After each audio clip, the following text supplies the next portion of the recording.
అలాగే మనం అడుగుతా ఉన్నారు, ఏమైనా ఆశించావా నువ్వు పదవులు ఉప ముఖ్యమంత్రి అవుతామని ఆశించావా? నిజంగా చెప్పాలన్నా నిజంగా ఏమి ఆశించలే. మీరు చూశారు అసెంబ్లీలో కూడా మొట్టమొదటి నేను మాట్లాడినప్పుడు, ఎవరైతే మన దురదృష్టం ఏంటంటే మనందరం కూడా చరిత్రను ఎప్పుడు మర్చిపోతూ ఉంటాం. నిన్నగాక మొన్న వచ్చిన నాయకులు గుర్తుండిపోతారు, కానీ ఈ నేల కోసం ఎవరు త్యాగం చేశారో వాళ్ళు మర్చిపోతూ ఉంటాం. మన అమరజీవి పొట్టి శ్రీరాములు గారి పేరు ఎందుకు చెప్పానంటే, పేరును ఒక డొక్కా సీతమ్మ గారి పేరు ఎందుకు చెప్పానంటే, వారి చేసిన సేవలు మర్చిపోతే మనం కృతజ్ఞహీనులు అయిపోతాం. అందుకే నాకు ప్రత్యేకించి వారి ప్రేరణతో వచ్చినవాడిని. ఒక వ్యక్తి మన కోసం ఎందుకు త్యాగం చేయాలి, అలాంటి ప్రేరణతో వచ్చాను. అందుకే నేను పదవులు ఏమి ఆశించలేదు. అలాంటి పదవులు ఆశించిన వాడిని నాకు వచ్చి నేనేమి ఎవరిని పదవి అడగలేదు, ఏమి చేయలేదు. మీరు చూస్తే నేను ఎక్కడ కూడా ఎలక్షన్ టైంలో నేను ఉప ముఖ్యమంత్రి అవుతానని కానీ అసలు ఏమీ నేను మాట్లాడలేదు, దాని గురించి చెప్పలేదు. పదవులు ఉన్నా లేకపోయినా పని చేద్దాం, ప్రజల కోసం పనిచేద్దాం, నిలబడదాం, ఈ తప్పని తప్ప వేరే ఆలోచన లేదు. అలాంటి మనకి ఈరోజున మన ప్రభుత్వంలో భాగస్వామ్యం అవటం మనందరికీ కూడా చాలా పెద్ద బాధ్యత. మనం ఈ 21 మందిని కూడా మన ఎమ్మెల్యేలు కానీ మిమ్మల్ని కానీ కలవడానికి ఎందుకు ఇంత టైం పట్టింది అని అంటే,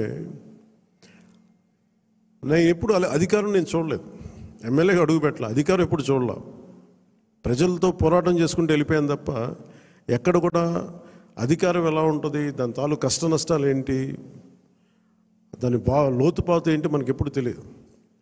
అసలు నాకు బాధ్యత తీసుకోగానే చాలా కీలకమైన శాఖలు మనం తీసుకున్నాం. సివిల్ సప్లైస్,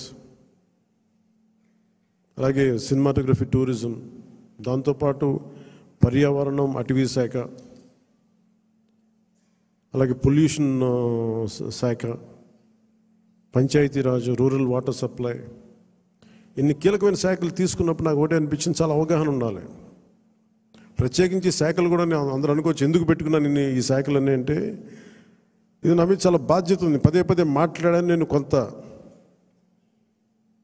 దాన్ని సంపూర్ణంగా కొంత ఒక విధి విధానాలు ఏర్పరిచిన తర్వాత సరైన సమయంలో బాధ్యతల నుంచి కూడా తప్పుకుంటాను, ఇంకెవరికైనా కూడా అప్పగించేస్తాను. కాకపోతే అది చేసే ముందు ఖచ్చితంగా విధి విధానాల మీద చాలా బలమైన ఒక విధి విధానాలు బలంగా ఏర్పరిచి ఆ బాధ్యతలు అప్పుడు అప్పచెప్తాను. అలాగే మనందరి మీద కూడా 5 సంవత్సరాల కాలం గిరుని తిరిగిపోతుంది, ఎక్కువ సమయం పట్టదు.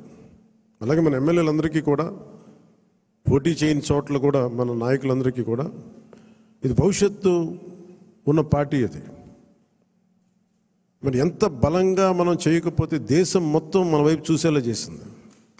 దేశం మొత్తం ఈ రోజున ఎవరన్నా సరే దేశం మొత్తం మీద ఢిల్లీలో ఎక్కడికి వెళ్ళినా నన్ను పదే పదే పిలిచి గౌరవిస్తున్నారంటే అది మీ అందరూ చేసిన కష్ట ఫలితం. అది నేను ఒక్కడిని చేశానని కానీ, నేను ముందు నడిపించానేమో కానీ, నాతో పాటు నడవడానికి మీరందరూ ఉండి 21 మంది మనకి సభ్యుల్ని, 2 పార్లమెంట్ సభ్యుల్ని గెలిపించుకొని తీసుకెళ్ళటం ఆషామాషే విషయం కాదు.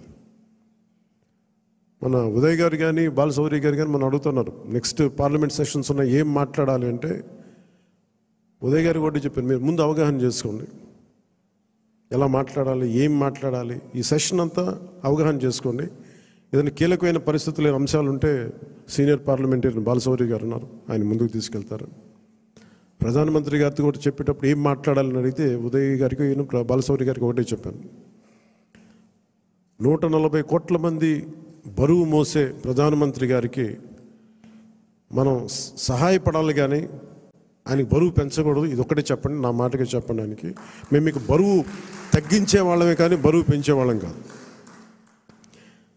అందరూ అడుగుతూ ఉన్నారు, ఎందుకు వెళ్ళి మీరు ప్రధానమంత్రి గారిని కలవరు, వెంటనే కలవచ్చు కదా అంటే, నాకు తెలుసు ఆయనకి ఆయన గుండెల్లో స్థానం ఉన్న తర్వాత ఆయన పక్కన నిలబడాలి. అది అవసరమైన మేరకు సరైన పరిస్థితులు వచ్చినప్పుడు ముందుకు తీసుకెళ్తాం, కలుస్తాం. అందుకే దశాబ్దం పాటు ఆయన కలవకపోయినా నేను ఎప్పుడు కూడా